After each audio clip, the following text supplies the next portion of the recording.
All right, what is up, UX fam? Welcome to another episode of Beyond UX Design Live. I am so excited. Today we're going to be talking about getting stuck, but not getting stuck. It's not just getting stuck, it's about finding your path forward. And a lot of people, they look for shortcuts. They look for the quickest way to get a job, quickest way to get a promotion, quickest way to learn UX design. And unfortunately, there's no shortcuts, Florian. There's no shortcuts. There ain't no shortcuts in this game. And you have got to do the hard work to learn those fundamentals. But before we get into that today, let me tell you a little bit about the Beyond UX Design book in paperback. It's out now. Get your copy. Beyond UX Design, Master Your Craft Beyond Pixels and Prototypes. Unlock the secrets of UX success and learn all the things they didn't teach you in school. Listen until the end for an exclusive code to get 25% off your order. Head on over to beyonduxdesign.com/book to do that. Click the wrong button. Sorry about that. Sorry, Wix. All right. And today's episode is brought to you by Wix designers. Let's talk about the C word, creative burnout. You're working on a site for a really big client, but between resourcing, feedback, tight budgets, and even tighter deadlines, it just doesn't make the cut. Wix Studio helps close that gap so you can deliver your vision with less friction. Built for agencies and enterprise, you get total creative control over every last pixel. And with no-code animations, AI-powered tools, reusable design assets, advanced intuitive layout tools, and a Figma to Wix Studio integration, you can design the way you want and deliver when you need to. And if you're worried about the learning curve, eating into your time you don't have, well, don't be. Wix Studio is intuitive by design, so your entire team can hit the ground running. For your next project, check out wix.com/studio. And of course, I got to give a shout out to my good buddy Jeff White and his UX storytelling toolkit. Now, lots of people talk about the importance of storytelling, but Jeff brings actionable clarity to storytelling, and he shows you exactly how to do it. He breaks down different real-world scenarios like how to use storytelling methods to present your work, how to craft a better case study, and how to prep for job interviews. And I love Jeff's approach to storytelling. It's not your simple once upon a time kind of stuff. And since you're all amazing listeners, I know this course is going to help you out a ton. I'm stoked to get everybody listening today a 10% discount if you use the code BeyondUX when you check out. So head on over to beyonduxdesign.com/storytelling and use the code BeyondUX to get 10% off Jeff's course. So learn some incredible techniques to influence your team and advance your UX career. Let's see, I got one more button to press. There we go. All right. And if you haven't done it already, please subscribe wherever you listen to podcasts. If you feel like you're getting something out of the show, I would love it if you left a 5-star review. That would be absolutely amazing. And as always, shout out to Chris, Siraquan, Stacy, Radu, Megan, Andrew, John, Mark, Kevin, Jason, Michelle, Marty, Tino, and Adina for all their support. And if you want to join these fine folks and many others and help keep all this stuff independent and ad-free, you'll get rough transcripts and exclusive access to the entire video library of episodes for $5 a month. That's a steal. Check out beyonduxdesign.com/support. And of course, if you think this stuff, if you're getting something out of this, tell your friends. That would be amazing. All right. So I've got my good buddy Florian on the show today. And hopefully everybody listened to our interview last week, I think. When did we release it? Last week. It's all a blur. And we talked all about no shortcuts. But Florian, I'm so stoked to have you today. Welcome to Beyond UX Design Live. Are you ready to answer a bunch of questions? Hi, Jeremy. Yeah, really good. Really good to be here. Thanks for having me again. All right. Yeah, dude, of course. Let's go. Right on. Thanks for sitting through that whole spiel, by the way. Don't gotta worry. do it. I gotta make that Skrilla. All right. So before we get started, everybody hanging out, I would love to know where you're from. Let us know. We got some people hanging out on YouTube and LinkedIn. Love to see it. If you leave comments on YouTube or LinkedIn, it'll come up in our fancy little interface here, so we'll be able to get those questions live. We also had a bunch of people submit questions early. And so I've got a bunch of questions that we can get started on today.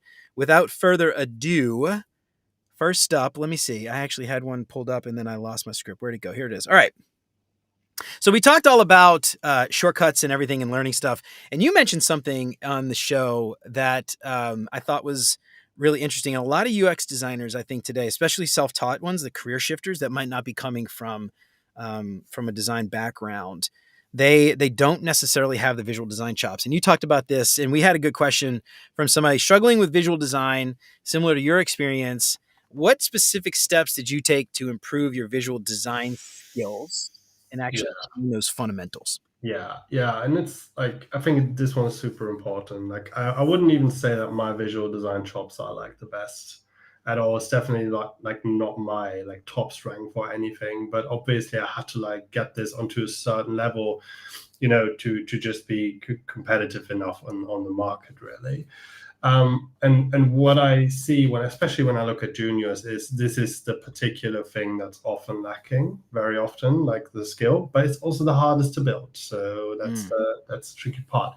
However, what did I do? So basically, I looked at what works, what is actually good, what is already out there that is well designed, other apps. For example, just pull up Mobbin and take a look at mm, design there. And then don't stop there by just looking. Start to pick that apart, copy it, like just put it in Figma and redo the screen yourself completely.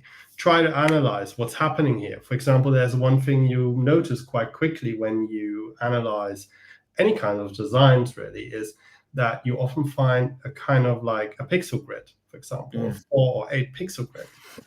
Once I started adopting that, like I was moving not only quicker, the quality of my designs automatically got better because everything had some consistency and everything had kind of like a hierarchy. So if you start looking at things that are actually working, that is a very, very, very first good step to do, and then copying that and analyzing is the next one. This is something I would just make a habit of, really. Put some time aside, if you can, daily in the beginning, or if you are on the job already, maybe, and you just want to level up, maybe you do it like a couple times a week, and you just put like half an hour, time box it also, by the way. mhm, Don't spend like 8 hours copying like a couple of Duolingo screens there. That's right. probably not going to get you anywhere too.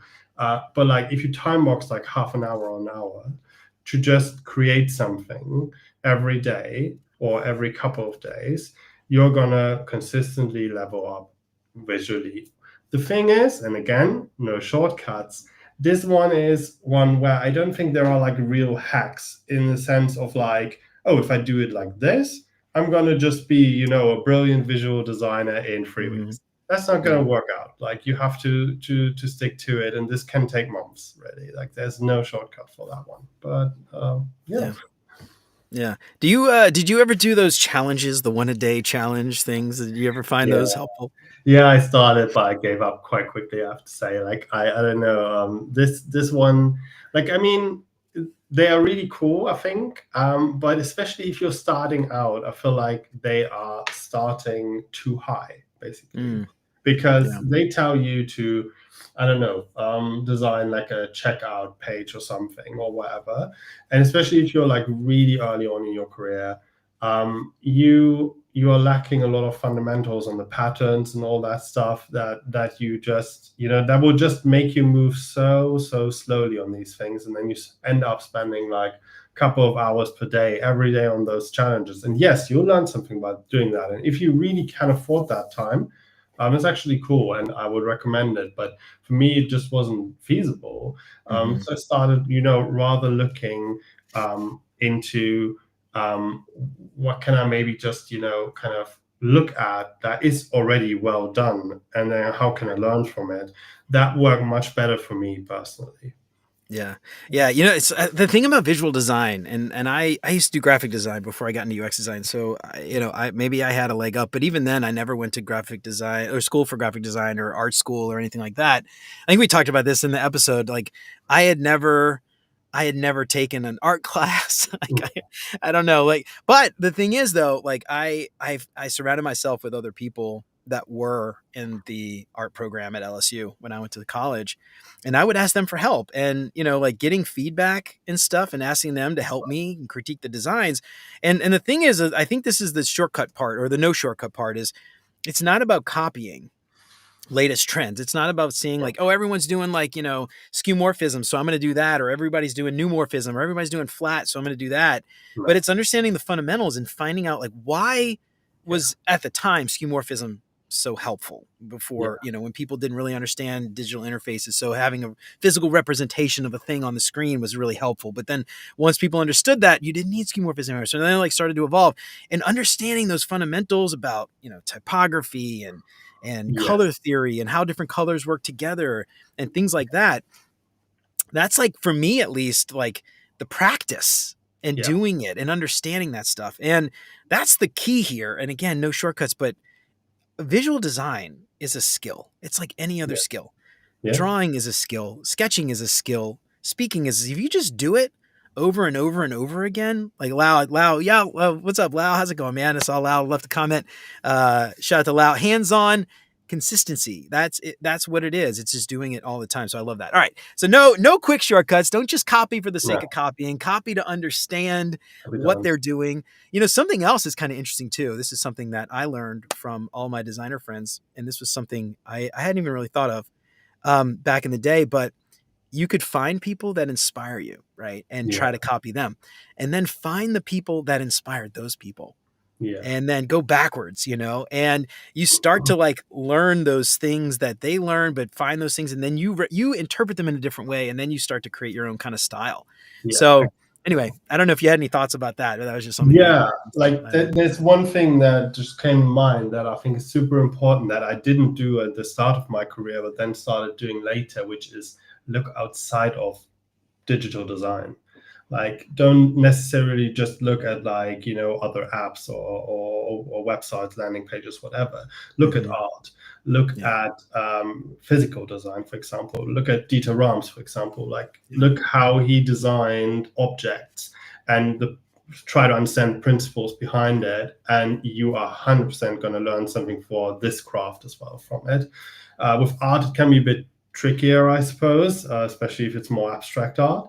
But still, like a lot of things around, for example, color psychology, Yeah. are all visible there. And if you learn from these things, if it helps you, this can be so valuable. Like you said, stuff like typography, spacing, all of that stuff. If you learn that, no matter which trend is currently going on, whatever the kind of like UI style is that's currently popular, doesn't matter, because these things are underlying always, and they are not changing. So like good typography and like how you space it out and all those things, that hasn't changed at all, because that is something that has a certain, there's something objective to it, and that's not changing.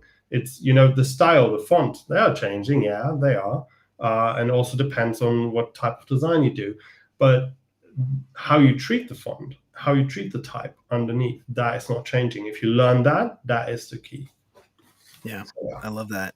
All right. So I just mentioned a minute ago, like finding people and getting feedback and stuff like that. And in the show, we talked a lot about mentors and the importance of mentoring. And obviously, tons of websites where you can go and get your quick fix, mentor fix, schedule a call, have a quick 30-minute call. But those are often very shallow. And we talked about this in the show, finding those mentors. We had a good question somebody submitted about building meaningful relationships with potential mentors, not, past that shallow 30-minute call, you never talk to them again. How do you build meaningful relationships with potential mentors when, and this was a really great question, I love this, when you're working remotely and you don't have direct access to other designers? So maybe your local community isn't very big. I mean, obviously LinkedIn is a good example, but beyond that, meaningful ways to build meaningful relationships when you're remote. What do you Yeah, thought? interesting. That's a good one. It's so, disclaimer, is definitely not always easy, especially if you feel like you're a person who's not necessarily super outgoing, or just feels awkward to kind of like reach out to seemingly random people, right? But there are a lot of communities out there on Slack, for example, like lots of design communities, lots of remote worker communities.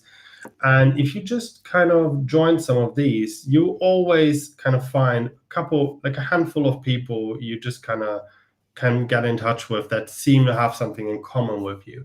Depends obviously on what you want. If you really want a mentor, this is more specific, and I would probably try to go to LinkedIn and find someone like a more senior designer who seems to generally be into that.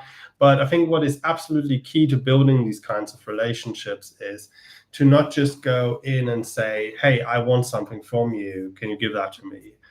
Because that's like what's happening a lot these days. And I think it's difficult because most people don't even bother replying at this point when you come like that.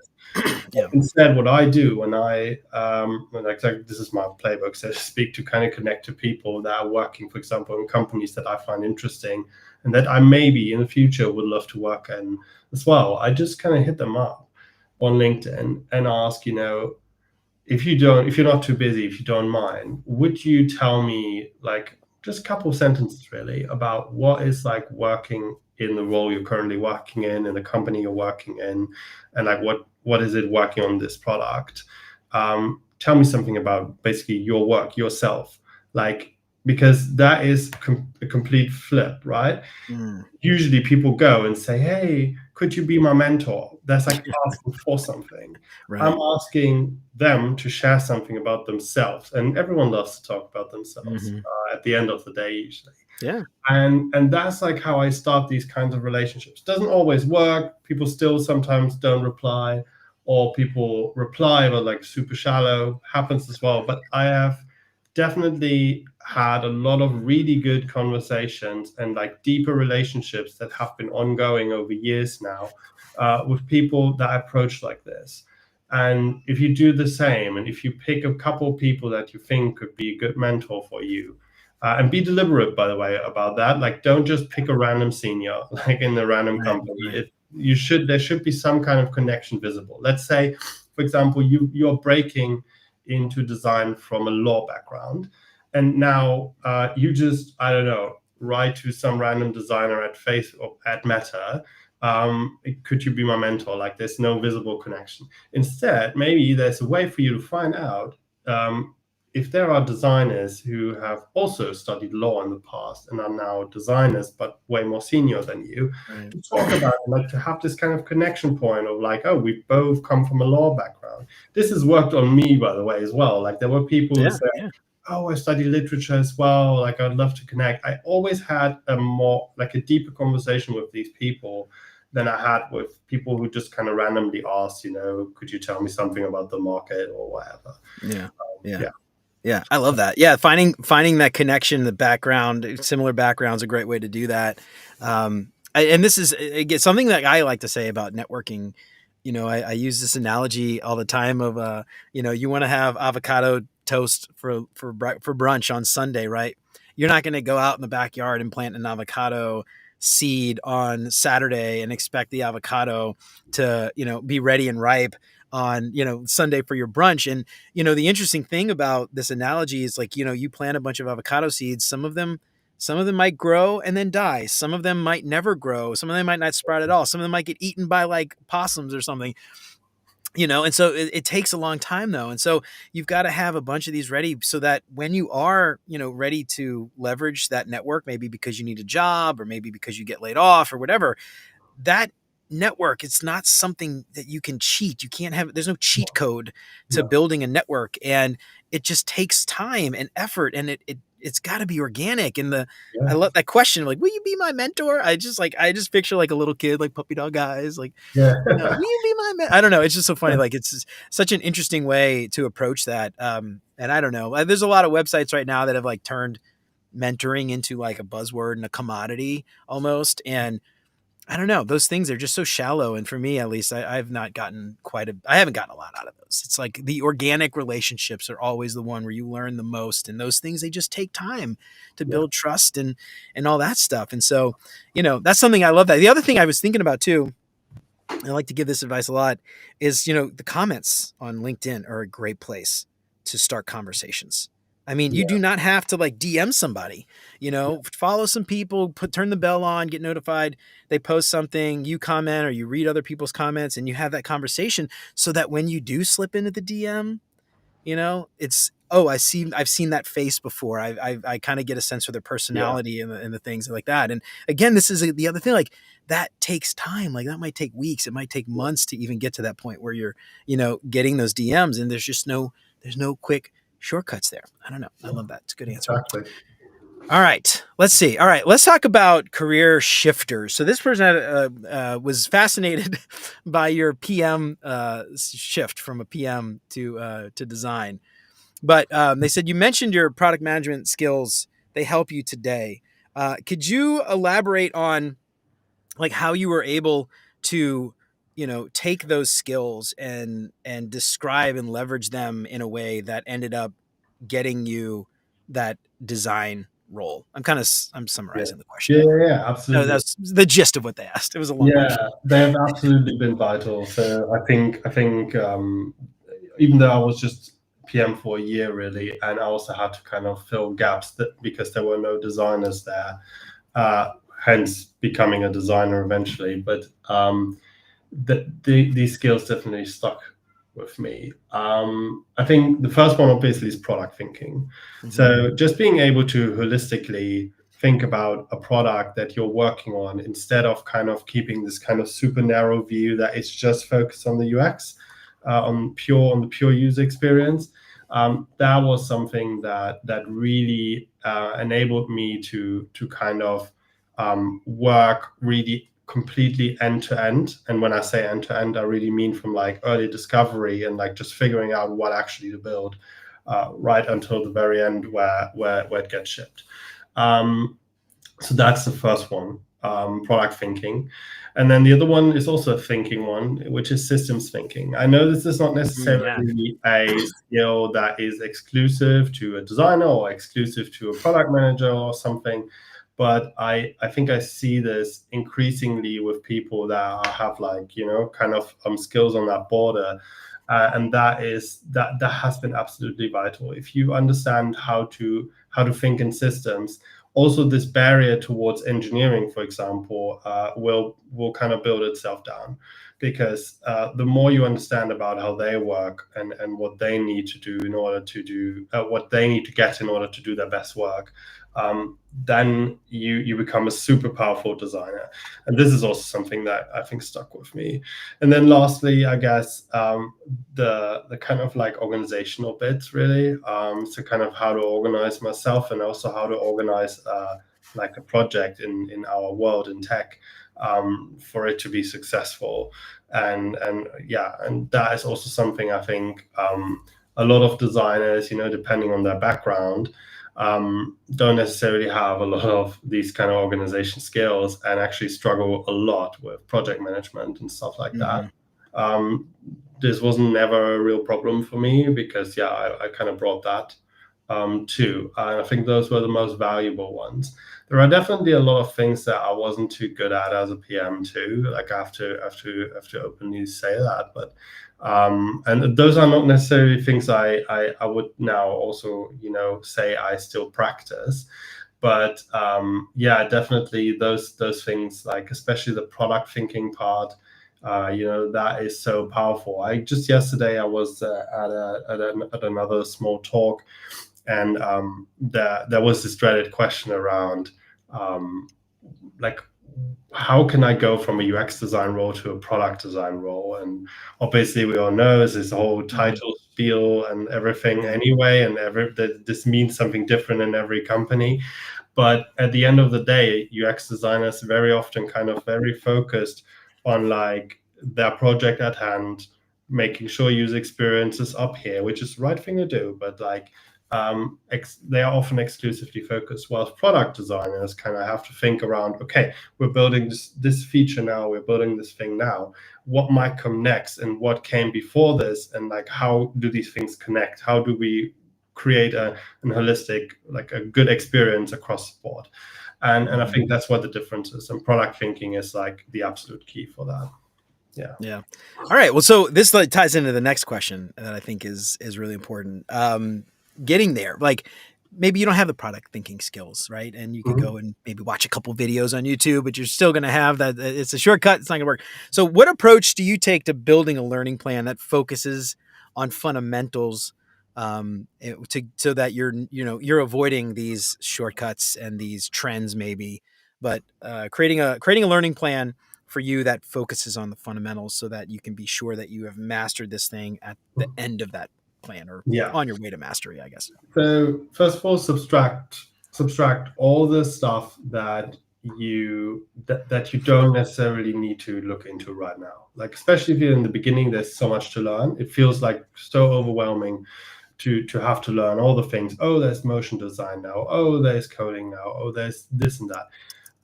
Forget about it. Like, just identify the thing that stops you from being competitive on the market. Identify the thing that will make you go from 0 interviews to 10 interviews a week. Okay, maybe not that much in that market,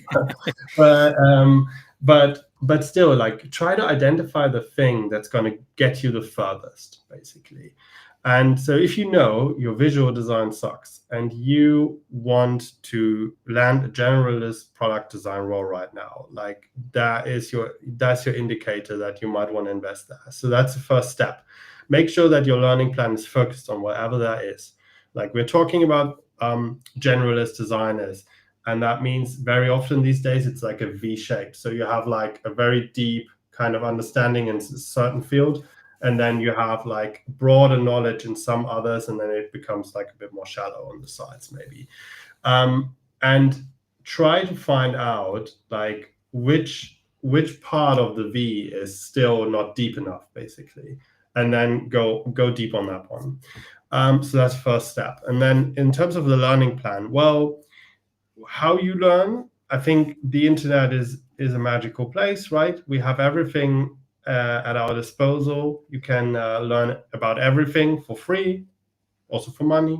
But what I would probably do is I would find someone who's really good at the thing that I'm trying to learn.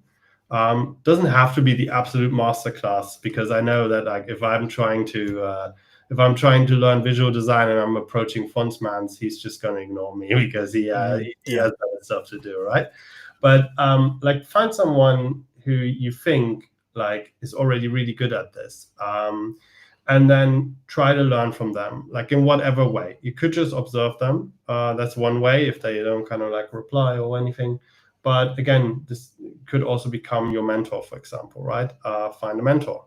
Find someone who can at least give you some feedback every now and then. It doesn't necessarily have to be teaching you, but at least find someone who can give you feedback.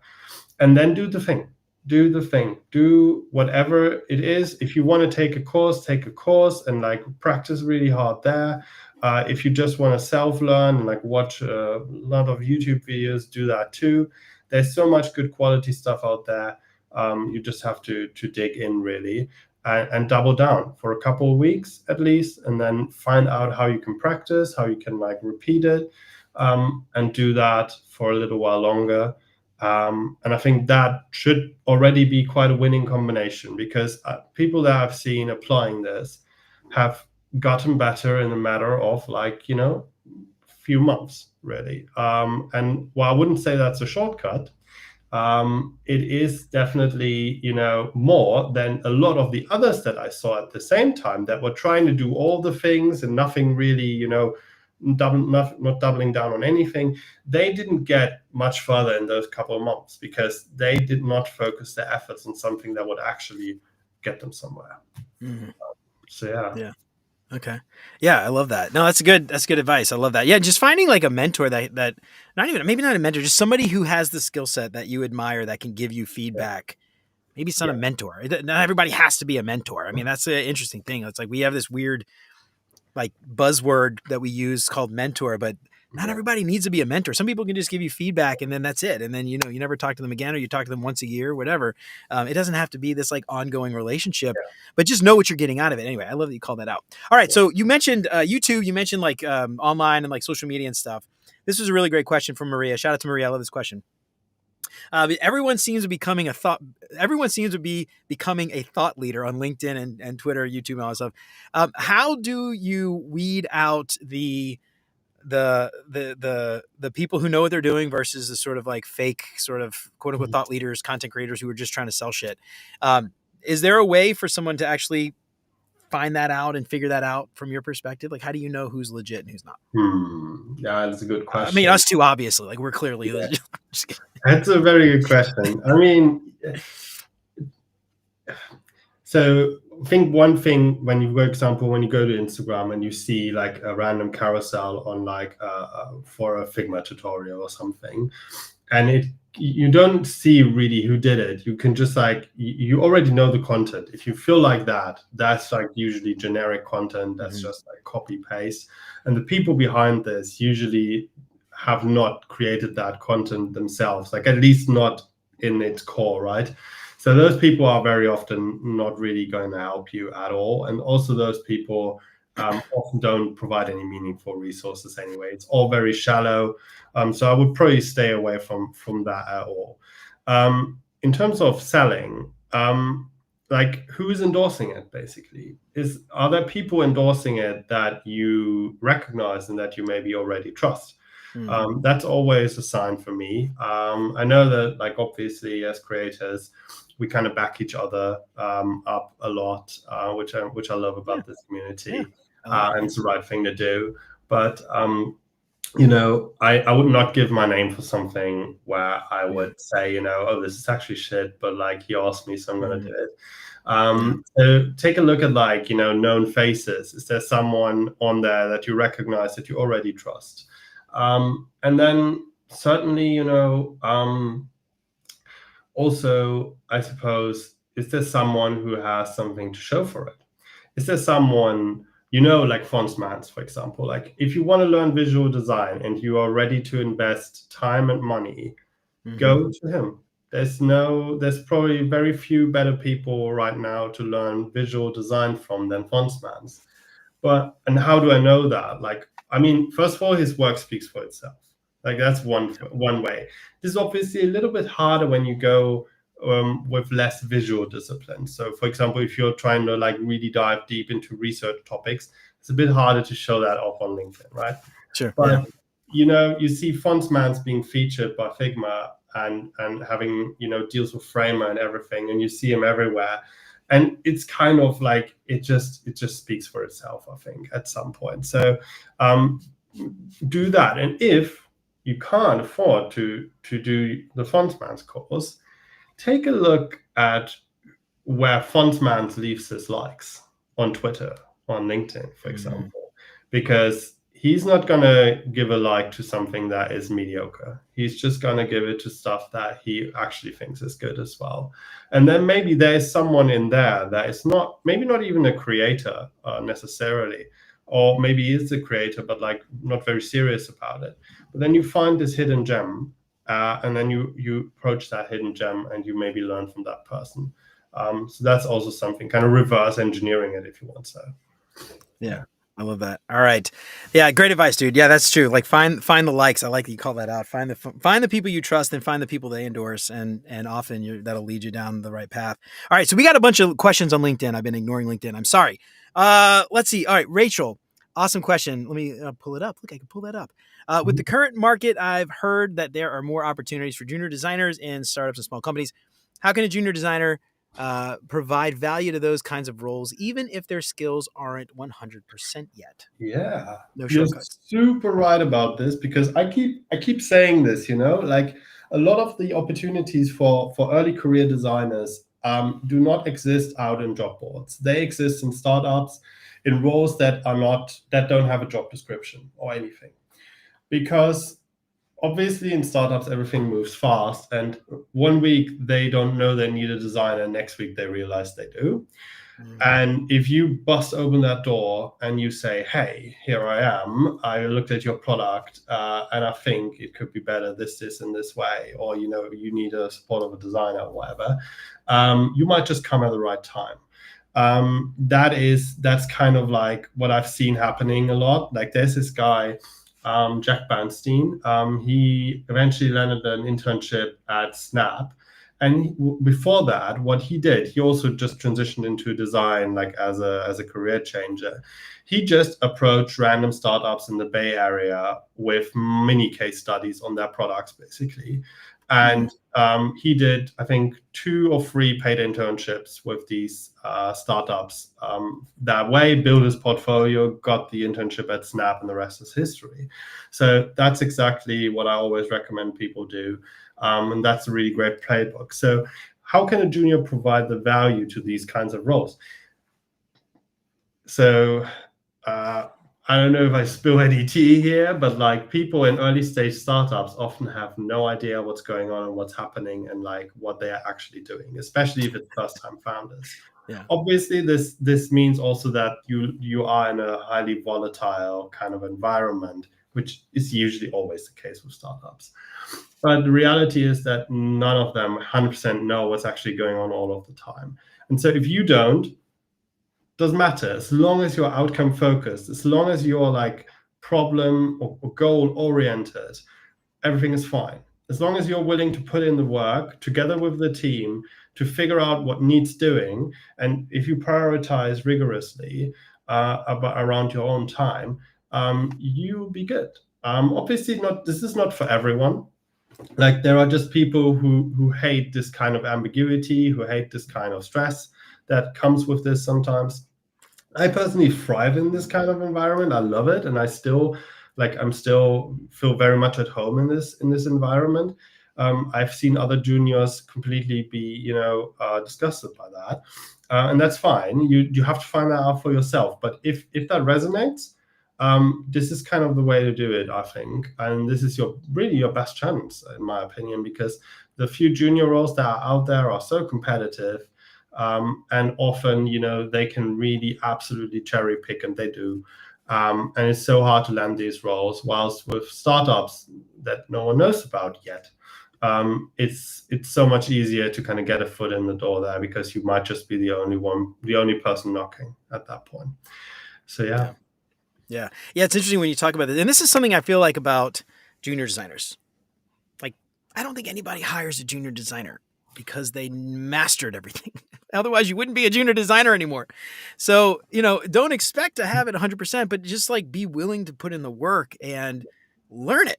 I think that's the thing. And then going back to like the topic of today, no shortcuts. Like, embrace the fact that you don't know. I still don't know. I've been doing this for, I can't even remember how long. I don't know everything. I have no clue. Like, there's some stuff I still have no freaking idea about. I was on a meeting at work the other day with somebody, and we were talking about like metrics, and I'm like, I'll be honest, dude, like I'm looking at a bunch of data here, and I am having a really hard time like analyzing it and understanding what the hell is going on. Like, and I realized like I probably need to start learning more about like quant and statistics and things like that to actually make any meaningful suggestions out of like the crap that I'm looking at on this spreadsheet. Yeah. So, like that's an example. Like, I don't know what the hell I'm doing. I think you can embrace that. And I think just, how can you provide value, those kinds of roles without your skills 100%? Like, show up. I think just show up. Like, that's like the so I don't know. Anyway, Rachel, great question. All right. Lau, we got a question for Lau. Shout out to Lau. What's up? Work with Lau, actually. Team Xometry represent. All right. Wow. Florian, what is your perspective on developing skills that are aligned with your career goals and natural abilities? E.g. Figma proficiency for UI designers, instead of trying to adapt to job descriptions or market hype? Do you think designers in general have this clarity? So let's see. Do I need to read that again? What's your perspective on developing skills that are aligned with your career goals and natural abilities instead of trying to adapt to the job description or the market hype? Yeah. Okay. Interesting. Yeah, I think this is key. This is absolute key. You have to identify the strengths that you already have and that you already bring, and then play those strategically. I think that's the way to do it, because if you think about, again, like I talked about the V-shaped designer, basically, where you have something like that where you're like really good at the very deep end of the V. That is what you want to bank on. You want to identify what that is, and then you want to build around it and use the adjacent skills where it's like starting to go up again, right? You want to use those and get them as deep as possible as well. So you basically want to make sure that you don't just use, like we used to have the T-shaped designer, right? Where you just had this one skill. It was lonely, it was super deep, but it was deeply lonely. And now we have the V shape. You can get this skill some friends, basically. And that's why I absolutely recommend you do, because this will build a really unique profile that will maybe not fit, like 80% of the job descriptions out there, but it might just fit 20% of the job descriptions. And you don't need more. You just need one job to be a really good fit for you, and the hiring manager to see that and to think that too. and that's it. So you don't play for the 80, you play for the 20 here. I know usually you try to 80% of the impact with 20% of the work and stuff, but in this case, I feel like it's flipped. You want to go for 20% of the roles out there, maybe even less actually, instead of these 80%. And I still see so many people basically doing shotgun approach, where they just shoot randomly at job descriptions that they are just not a good match for, because they are lacking the specific things that the person writing the job description is looking for. And then kind of thinking why did I get ghosted here? Well, you were just one in the pile because you didn't manage to stand out for that particular job with your skill set. Find those jobs that your skill set matches. That's the kind of thing. So absolutely. Yeah. It's, thinking again back to this idea, no shortcuts, that idea that I'm just going to apply to whatever, and I'm going to take the shotgun approach. I'm going to apply. It's the market hype, whatever the market wants. I'm going to throw that in my resume, whatever. To me, that's a shortcut, and it generally doesn't work. It generally, because everybody tries to do that, and then you're fighting with the 80% of the people. But if you take your time and actually focus on the skill, I love that you called it give your skills some friends. I'm going to start using that. I hope you don't mind. But, if you give your skills some friends and you kind of create that V, you actually will then align, I think, to more jobs anyway, because you've got a broader skill set that you could then flex one skill versus another. And then you're not really leaning into the hype because you know how to do these things because you've built those skills up over time. So anyway, well, I don't know if we're answering your question there. I hope that we're answering your question, but I think focusing on the 20%, that sort of reverse Pareto principle, and really applying to the jobs you're deeply qualified for, you're gonna be the top, Pareto principle, top 20%, and the 80% are gonna get washed away because they just don't match. So anyway, I love that. No shortcuts in job hunting. All right, let's see. We got a good one from Anastasia here. This one's very deep. All right, so I have a question. As someone who is so passionate about design, when I tried to enter the market, I saw that I needed to work for free to get real work. Internships aren't an option for me, and neither is volunteering. I kind of lost my passion for it due to the market. How do I get my passion back to continue my journey landing a job? I feel this is a really good one. No shortcuts for that one. I don't know how you do that. That one's hard. Yeah, I mean, what do you think? So free work, just to kind of talk about that just real quickly, is definitely a really double-edged sword. And I know that some people just can't do it and don't want to do it, and that's perfectly fine. I did some free work at the start of my career, but to be fair, I would not say that was absolutely totally necessary. I was just in a position where I could do it and I wanted to do it. I was just so passionate about everything, and I had time on my hands that I was able to spend on free work, and I just wanted to get my hands on it, so I did it. Okay, fair enough. But ever since then, whenever I have a mentee or whatever, I never say, go out, do free work, otherwise you won't make it. Because I don't believe that's true. Even in the current market, I don't believe that's true. So there's a couple of things that you can do. I think if volunteering and kind of internships and stuff like that are not really options for you, there's basically two things. So either it's the startup route we already talked about a little bit. Find startups either in your area or remotely, depending on where you live and what the kind of situation is that you're looking for anyway.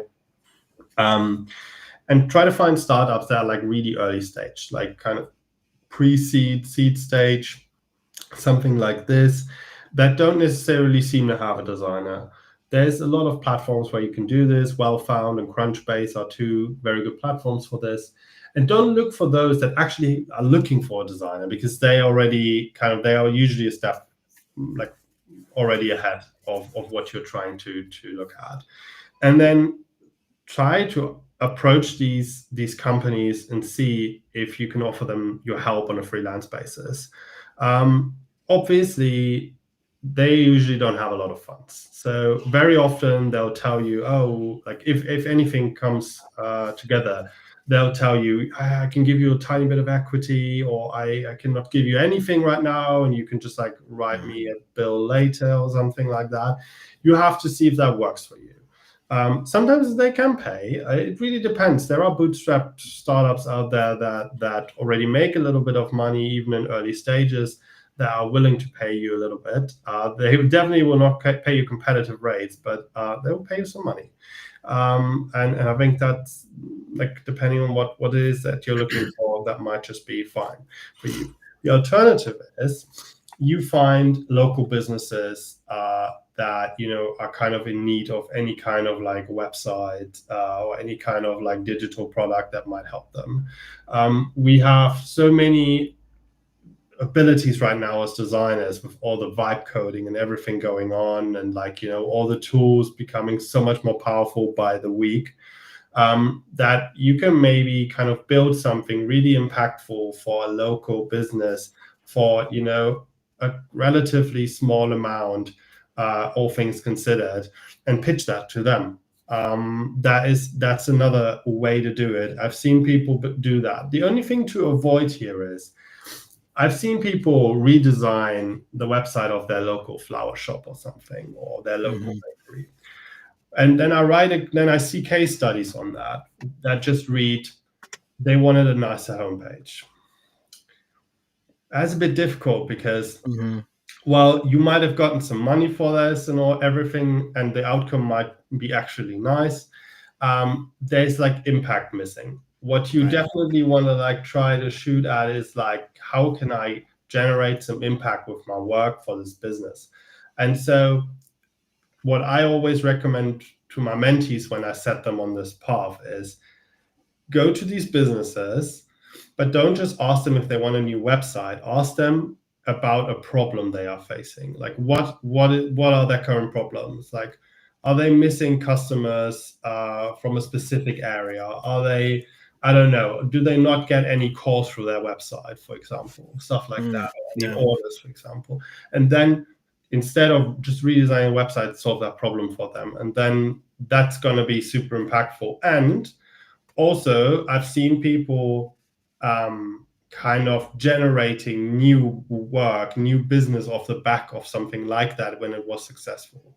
So there was one mentee once that I had, where she went out and did this for a shop that had really low kind of order numbers online.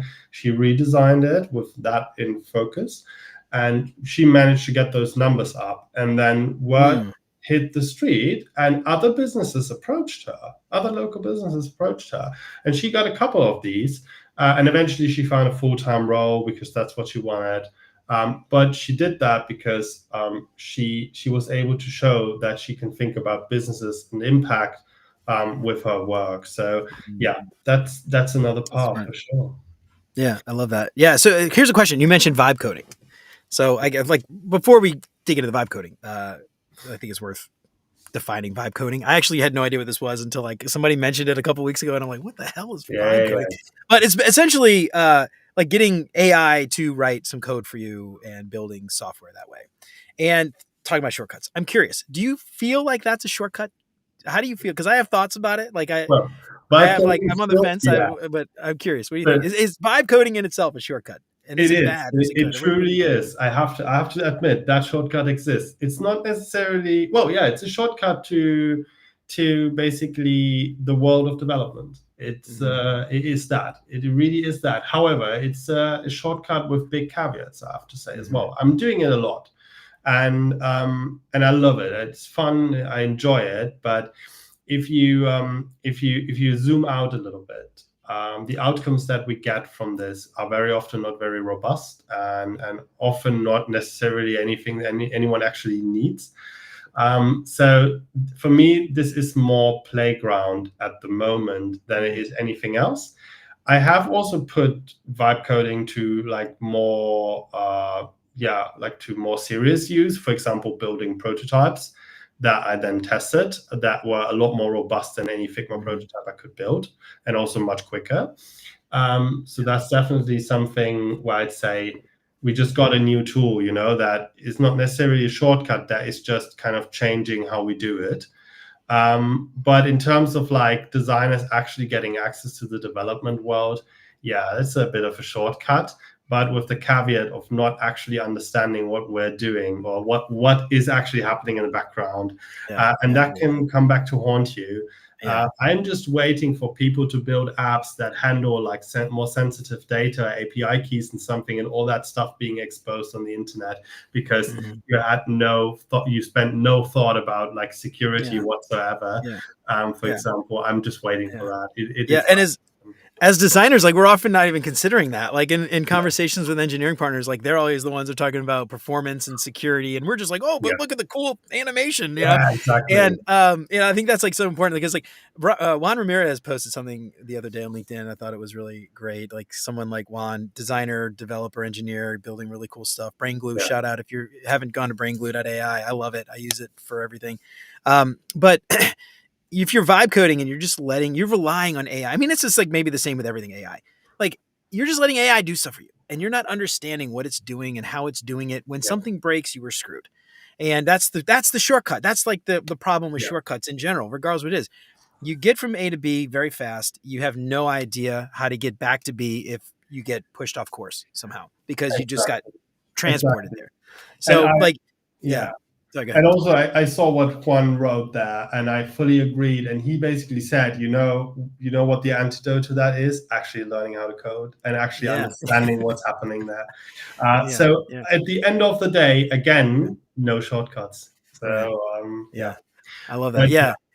And using, like, what he brought up a really good point, is like using the AI to like help teach you, so that as you're going, as a teacher almost, so that when something does break, you know how to fix it. You know what variables are. You can go back and change things and open up an IDE and actually edit some stuff yourself without having to go and have the AI do it every time. So anyway, I love that advice, like using the shortcut in the meantime, but using that as a way to teach you. So I thought that was brilliant. All right, Florian, we have got 7 minutes left, and I have, when we did the interview, we asked you 5 little questions to help our listeners get to know you a little bit better. This time, I've got 20 silly this or that questions, so that everybody listening can get to know you even more than they already did, learning about your favorite book and non-design podcasts and all that crap. Are you ready? First thing that comes to your mind. You don't have to think too hard about it. All right, first up, time travel to the past or to the future. You can only go one way, never go back. Past, like early 2000s, late 90s, like peak times, really. Like, that was kind of like my earlier youth, like absolutely going back there, spending there forever, just kind of dwelling on nostalgia, please. I love it, dude. Any just like hang out with young Florian, or any like, would you go back and visit anyone in particular? Yeah, teach him a bit about design. He always slap him around a little bit. He could be a designer, so I think I got to tell him. Yeah. I love it. All right. Next up, would you rather be a famous director or a famous actor? Behind the camera, in front of the camera? Director, I think. Like, I'm always someone who's like drawn to kind of just trying everything and like being everywhere. So maybe I'd end up being this kind of director that actually stars in the movies as well.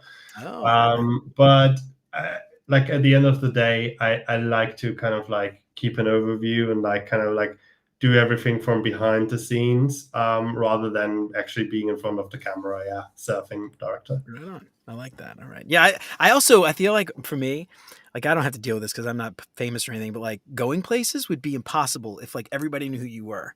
If you're like I mean, I guess everybody knows Steven Spielberg and stuff, but like, how many directors people would have no idea who that is? You know what I mean? Like, you can't go to, like, I was listening to an interesting interview with Chappell Roan recently, and like, she was doing music for a long time before she got really famous, and her like stardom was like almost overnight. And she was like, last month I used to go to this coffee shop and people left me alone, and now it's like I can't even leave my house. Yeah. You know what I mean? Like, I don't know. Anyway, behind the scenes. I'd rather be behind the scenes. All right. Would you rather live in a world without coffee or a world without music? Oh God, what question is that? Okay, it's a hard one. I think, actually, thinking about this for just a little bit, without coffee. Like, I do love coffee, don't get me wrong, like, absolutely vital. I do get grumpy when I don't get one, but to be fair, without music, it's just not working out. Music has always been like, I work with music, and I work like 10 times better when music's on. So if I would lose that, I think I would lose all my mojo at work too. So no chance that's happening. I'm with you. I'm with you. I think I would suffer through the first couple weeks without coffee. Yeah, Then I'd yeah, get over it. same. But at some point, you'd get used to it. I think you'd get used to it. At All least right. Would you rather be perpetually underdressed or perpetually overdressed? I think I am perpetually underdressed already. Like showing up to like a ball in like a tank Well, top. yeah, I think I would still stick with even if I am not. I don't know. I would still stick with underdressed because overdressed is again this kind of like attention thing, right? Where everyone is kind of looking at you, just because you're like you always look like that, and so I think I'd rather kind of blend in there Yeah. than just stand out all the time. Yeah. I love that question. I don't know if you ever watched How I Met Your Mother, that TV show. You ever watched that with Yeah, yeah, I did Neil watch Patrick Harris? Anyway, Barney, how it's just like all he had was suits. it. It's like the only clothes he had. Yeah. Just- No, anyway, that's not I don't me. know. I kind of like that, but like, yeah, I don't know. Yeah, for He's like that a really character, comfortable yeah, suit. absolutely, but not for me. Yeah. All right. Would you rather live in a treehouse or an abandoned missile silo turned house, underground or above ground? Oh, interesting. So I think I would have used to say the silo just because it's like probably pretty spacey actually, but ever since moving to this apartment, it doesn't have too much natural light. Oh, I got it And right. I noticed how much I miss that. We're moving house this year, so this problem is solving itself for me. But I think I would actually use the tree house. Yeah, I'm a little bit afraid of heights, so maybe ideally not one too high up, but like Like a yeah, safety net somewhere. yeah, Okay. or something like that. Exactly. All right. We're running out of time. We're probably not going to do 20 questions, but I got some funny questions I like to ask all my German friends. First up, bratwurst or currywurst? Oh, um, so yeah, I'm going with currywurst. I love Currywurst currywurst. is I just love it, like especially the Berlin one. Mm. And I know that like a lot of people say this is just such slop, really. But yeah, I do love the sauce and the local recipes and also a little bit of spice in it. Bratwurst is also great, but currywurst is Oh, dude, I love currywurst. Like, there's a place by us that does currywurst, but they do it over fries, and they cut the yeah, currywurst up, and then they do like curry ketchup, and then it's on fries. So you have to eat yeah, it yeah, yeah. before. But That's how you do it. Like that's how is that the I think. Berlin style? Yeah, I think Oh, you okay, okay. wouldn't get a currywurst without fries traditionally, unless you ordered that specifically. But usually it's done Okay. with fries. Yeah, exactly. Because I've been to places that have it like on a bun, and you eat it like you would, I guess, a Or like sausage. a hot But dog. yeah, Uh, yeah, yeah, yeah. No, like if you go in Berlin into Berlin and you have like a traditional, a normal kind of like bistro or something, you either get a plate with like fries on it and the currywurst and the sauce, or if it's like to go, you'd get it alongside like a little piece of bread, and then just like some sauce to dip into it. But even then, you would usually order like some fries on the side too, still. So yeah, I think that's the way to do it. You have Oh, an okay. authentic Well, place there. so I've been going to the authentic place. Okay, I didn't know that. I thought that was Yeah. like I had no idea. I've never been to Germany, so I don't know. All right, let's see. The last German one: Dunkel or Helles Lager? Sorry, what? Dunkel or Helles Lager? Am I pronouncing that right? I'm not Helles? sure. Helles? Oh, How do right. you The pronounce that? beer, the dark or light beer. Okay. Yeah, yeah, yeah, For me, it's light beer, basically. Well, not light beer as in Coors Light or something. More like yeah. like the Helles beer. Right. Yeah, Yeah, yeah. definitely. I do enjoy every kind of like lighter beer. Specifically, I love all the kind of like beer. The breweries up here in the northern part of where I live. Yeah. They usually have like a really nice and fresh taste where it tastes like nature, really. Yeah, I yeah, yeah. do like that. And the dark ones, they're too strong for me. Not as in like too much alcohol, but like the taste is very Yeah, strong. yeah, I know what you mean. And Yeah, I'm more into the light ones. Yeah. I love it. I'm a Pilsner guy too. I like Pilsner. I don't know if you're into like Czech beer, but there's a Yeah. place by our house that does a side pull, like the Yeah. Czech side pull, and it's like a slow Yeah. pour, and it takes like 10 or 15 minutes to pour a pint. Uh, Dude, it's yeah. like one of the best freaking beers I ever had. Yeah. Yeah. All right, Exactly. dude. Really good. we're out of time. That was like only like 6 or 7. We didn't get to do all 20, but thanks for coming on, man. This is really great. If you got any other questions for Florian, hit us up on LinkedIn. Keep posting the comments on the thread, and we'll figure out how to get back there. Let's see. I have got some outro script I got to read, and I got to be honest, I got to press buttons and read scripts at the same time.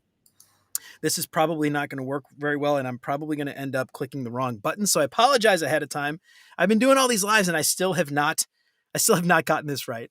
But let's see. All right, we're going to get out of here. All right, let's see. Where's the thing? All right, I mentioned earlier, 25% off. Use the code LIVE. Head on over to beyonduxdesign.com/shop. Get your paperback copy of Master Your Craft Beyond Pixels and Prototypes. Get 25% off your entire order. Use the code LIVE at checkout. Get free shipping on all orders over $30. Help keep the show independent and ad-free. Check out beyonduxdesign.com/support to find out how. You can join Chris, Siraquan, Stacy, Radu, Megan, Andrew, John, Mark, Kevin, Jason, Michelle, Marty, Tino, and Adina, and many others, and help keep the show independent and ad-free. You'll get rough transcripts, exclusive access to the entire video library of episodes, including episodes before they're even released. $5 a month. That's a goddamn steal. Next thing. Where is it? Oh, that was the wrong way. That's okay. Do yourself a favor. Head on over to beyonduxdesign.com/storytelling and use the promo code BeyondUX at checkout to get 10% off Jeff White's amazing storytelling course. Learn some valuable ways to influence your team and advance your UX career. And if you've been sitting on building your new website, Wix Studio can help get you there faster.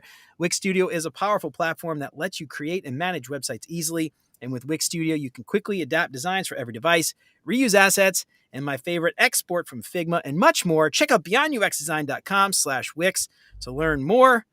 And that's it. That's all I got. Remember to sign up for the newsletter. Check out all the past episodes and all the live events at beyonduxdesign.com. I hope you keep coming back for more of these great UX tips. And until next time, remember, you're more than a designer, because there's more to UX than design. We'll see you around. LinkedIn, YouTube.